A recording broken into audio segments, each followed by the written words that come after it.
بسم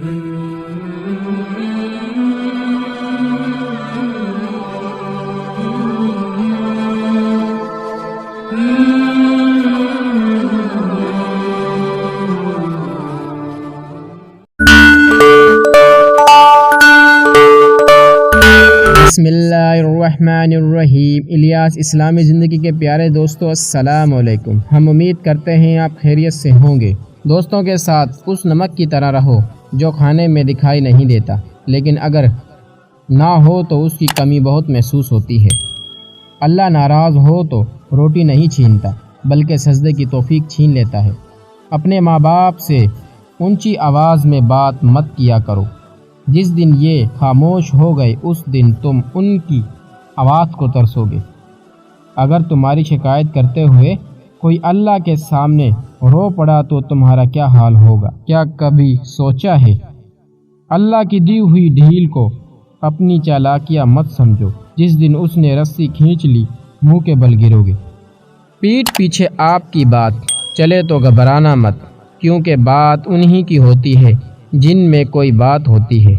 نخرے تو بس ماں باپ ہی اٹھایا کرتے تھے، دنیا والے تو بس انگلیاں اٹھایا کرتے ہیں۔ 3 چیزوں کو کبھی نہ ٹھکراؤ: خلوص، تحفہ اور محبت۔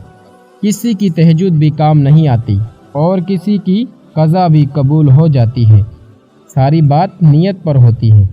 چپ کر کے سہتے رہو تو آپ سے کوئی اچھا نہیں، اگر بول پڑو تو آپ سے برا کوئی نہیں۔ لحاظ اور اجنبی عورت کی عزت بڑی سے بڑی ڈگری بھی نہیں سکھا سکتی، اگر سکھا سکتی ہے تو صرف گھر کی تربیت۔ جب اللہ کسی کو پسند کرتا ہے تو اس کی پریشانیاں بڑھا دیتا ہے تاکہ اسے اپنے قریب کر سکے۔ 3 چیزوں کو کبھی مت چھوٹا سمجھنا: قرض، فرض اور مرض۔ اگر حالات پر آپ کی گرفت مضبوط ہے تو زہر اگلنے والے آپ کا کچھ نہیں بگاڑ سکتے۔ مطلب بہت وزنی ہوتا ہے، جب نکل جاتا ہے رشتے وزنی ہو جاتے ہیں۔ پریشانی میں مذاق اور خوشی میں تانا مت دو، کیونکہ اس سے رشتوں میں موجودہ محبت ختم ہو جاتی ہے۔ درخت سے گزرنے والے کوئی بھی، گرنے والے کوئی بھی ایسا پتہ نہیں جس کا اسے علم نہ ہو، اور تم کہتے ہو کہ وہ تمہاری دعا نہیں سنتا۔ مزید ویڈیو دیکھنے کے لیے ہمارا چینل الیاس اسلامی زندگی کو سبسکرائب کریں۔ دن کی تازہ ترین اپڈیٹس کے لیے چینل پر موجودہ گھنٹی کے بٹن پر دبائیں تاکہ ہماری ویڈیو آپ تک سب سے پہلے پہنچ سکے۔ اللہ پاک ہمیں سمجھنے اور نیک عمل کرنے کی توفیق عطا فرمائے۔ اپنی دعاؤں میں ہمیں یاد رکھنا۔ خدا حافظ۔